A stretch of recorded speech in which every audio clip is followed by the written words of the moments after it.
her attractive. I hear a lot of people upset about the fat pride issue, fat shaming, and I want to hear from you. I want to know why, whichever side you're on. What is it about the other side that upsets you? Because this is an issue where there's a lot of controversy, but sometimes people can't articulate why exactly. I'll tell you exactly what it is for me. It's the compulsion of language. It's not about chubby women. It's not about mansplaining. Here's what I think people need to remember. Most men find most women attractive. Yeah. Okay, everyone in this room has who has a girlfriend or mothers, sisters. I can think of everyone right just connecting from us, at least 12 women, a variance of 8 inches and probably 60 pounds between them, and all of them would be considered attractive. So let me say, we do not expect women to look or be one way. Men don't expect that. No. My problem with the fat pride movement is when you demand that we deem all women to be attractive in all ways. It's the compulsion of language. Reasonable? Let me know. So here is what's happening right now. There's a show on Netflix again launching called Insatiable, and there's already a petition to stop it. Let's roll a clip so you have some context for it. My name is Patty. High school was a nightmare. Fatty Patty's huge. Every day I wondered, how much more of this can I take? Right here. Look! Patty's hot! Having my jaw wired shut lost me more than just my summer vacation. Now, I could be the former fatty who turned into a brain. Or an athlete. Or a princess. We have had enough of this. You can go. I don't even think the show is out yet, if I'm not mistaken. No. It doesn't stop people from already being outraged. Cue the tweets. My favorite one here is, it says, "This is still telling kids to lose weight to win." Yes. Bad idea to lose weight, right? The response really shouldn't be all that surprising, given the long list of fat pride leading romantic comedies, which brings us to this week's 7+1. You forgot the one in the chamber. There's always one in the chamber. And by the way, we have like 3 magazines today, just so you know, because but these were the most popular, of course, fat pride films that a lot of people don't realize. Number 7 was size 27 dresses. That was a big one. That was very popular. And number 6 is actually a sequel to another one, but You've Got Heart Disease. That was a big one. Check your inbox. Oh my gosh. Number 5, She's All Fat. In case you didn't know. Number 4, The Devil Wears Lane Bryant. Number 3, 10 Things I Ate Without You. Aw, that's just me. Yeah. Number 2, Isn't She Chubby? A lot of people weren't entirely sure this came from. Chubby? Was that Edward Burns? Isn't She Lovely? I don't know. I don't know. Maybe it was Freddie Prinze Jr. Number 1, How to Crush a Guy in 10 Seconds. Okay, reload. Back to number 7. We have so many of these. 13, Going on Diabetes was a really popular one for a while. Number 6, number 2, number 6, Father of the Fat Bride. They were pretty much. Yeah, different. At that point, they weren't even really original. No. It was like doing the Ocean's 11 with women, only fat. Oh, jeez. Number 5, Failure to Lunch. That was one. And it's an ill-fated sequel. Number 4, I Took Care of It. So. Number 3, All You Can Eat Breakfast, Brunch, Lunch, Dinner, Second Dinner, Cocktail Hour, Midnight Snack at Tiffany's. That was one. Also was really racist with the fat Asian Mickey Rooney. Yes. Oh, yeah. Yeah, that was very insensitive. Really weird, John Hughes classic number 2, 16 Cheeseburgers. Oh. Makes sense. Again with the racist Asian character. Again with the racist Asian character. But hilarious, nonetheless. That was Fat Duck Dong. And number 1, there, Girl Interrupted by a Coronary. Reload, we have another 7 for you. Number 7, While You Were Sleeping, I Raided the Fridge was another one. Number 6, That happens, yeah. Portly Woman. That was one that Jason Alexander, little known fact in that film. Number 5, He actually played the portly woman. it's true, Can't Run Away Bride. That was one. She struggles. Oh, I see that. Number 4, 50 Shades of Grey, fat version. It's like the expurgated version of 50 Shades of Grey with fat. Starring Lena Dunham. It's like they're getting lazy and desperate for time. Yeah, it's almost. I think some of these are straight to video. Number 3, The Sisterhood of the Unnecessary but Actually Necessary Maternity Pants. Ouch. Jeez. Number 2, P.S. I Ate You. And it was actually a sequel. No, wait, I always get these confused when Sleepless in Seattle was not actually one, but number 1 was When Harry Fed Sally. That was a big one. And of course, actually the +1 top rom-com fat pride film of all time is I Feel Pretty, starring Amy Schumer. That's been this week's 7+1. You forgot Stefan in the chamber. Always forget. That's how it ends all the villains. The Germans. You're out. No, I'm not. By the way, hit the bell. Join Mug Club if you haven't hit the notification bell. That's what keeps us going. We do the show every single day, full hour. And if you want to try it out, live streams every Thursdays, 8 p.m. Eastern. Okay, so I think the fat pride issue, this really is more symptomatic of the left.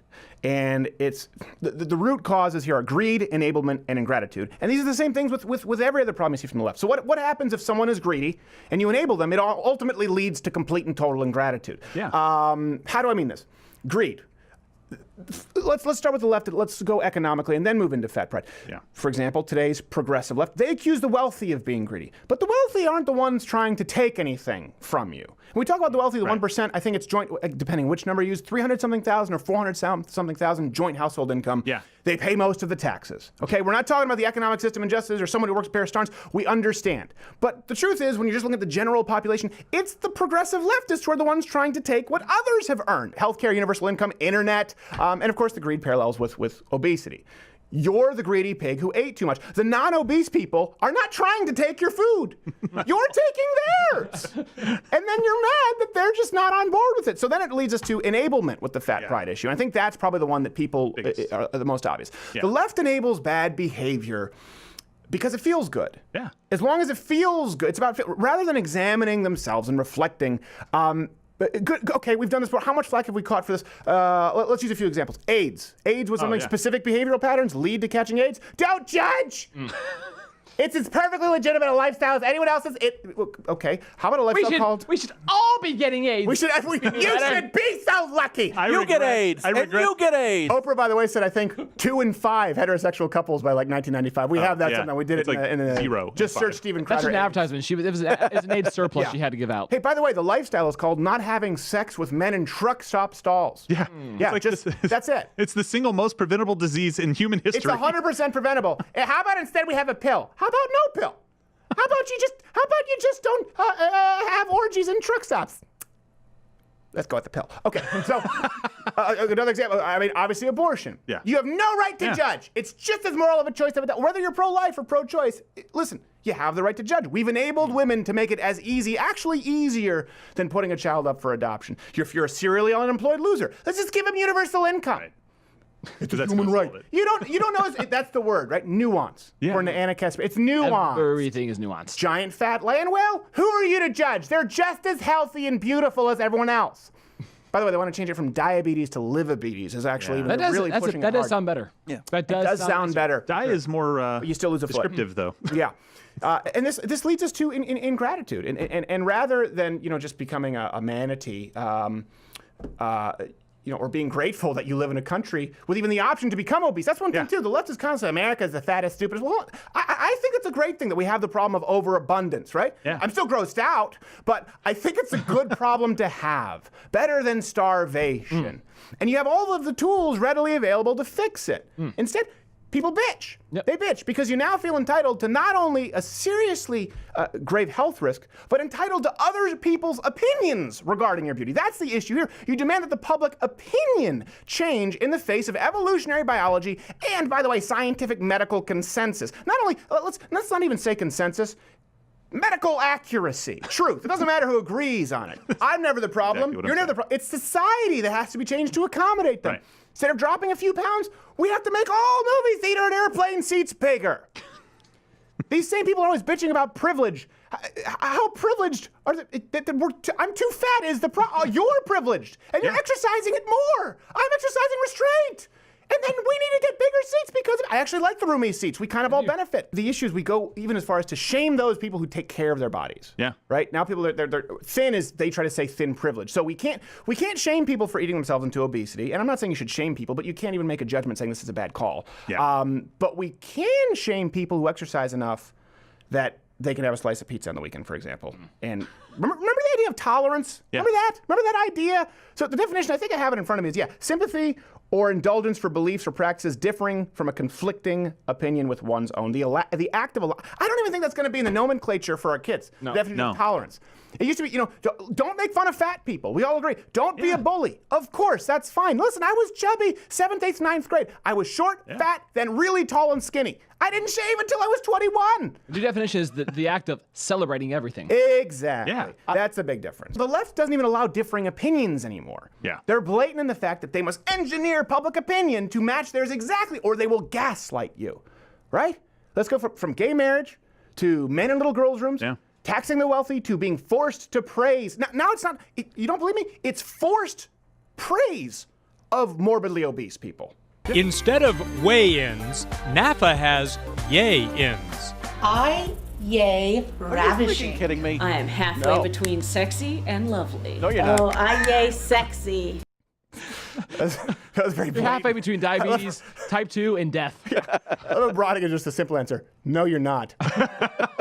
Like, this was when we covered last week. This land whale who marched down Times Square in a bikini, right? This comes from Cosmo, and she complained that she was actually, people were actually catcalling her. Yeah. You know, like they wanted to get all up in her crevices and stuff, whatever it was. I mean, here's a woman who Take a crevice. She's walking down 110th Street. She's causing new potholes. The Ninja Turtles are having to do new drywall and fix their Very bookcase. expensive in New York. And she's upset that people found her attractive. This is the problem people have. It's the compulsion of life. The definition of tolerance is predicated on the idea of understanding and compromise that we just talked about. So tell me, where is it? We just talked about gay marriage, transgender issues, wealth redistribution. Right now, fat pride. Tell me, where is the offered compromise from the left on any of those issues I just mentioned? Any of those issues I just mentioned, you have to tolerate. They have to be willing to find a middle ground. Name one. You can't force people to accept someone. You can't force an apology. You can't force people to love someone. And you can't force people to be sexually attracted to everyone. By the way, this is the thing. Most guys are sexually attracted to most women. You don't have to be perfect. We just don't want to have to be told that we're a racist, sexist, misogynistic pig if we are not attracted to all of the things. And that's, by the way, it's also medical accuracy. That's why Amazon Prime recently really, they struggled with their recent docuseries celebrating obese 75-year-olds. It's not coming down the pike anytime soon. Not gonna happen. If you like this video, subscribe or click the notification button next to the subscribe button, because YouTube's decided that subscribing doesn't mean anything, and if you want to actually know about our videos coming out, you have to hit the notification button. Also, if you're a fan, you want the daily late night show, subscribe to Mug Club at louderwithcrowder.com/mugclub.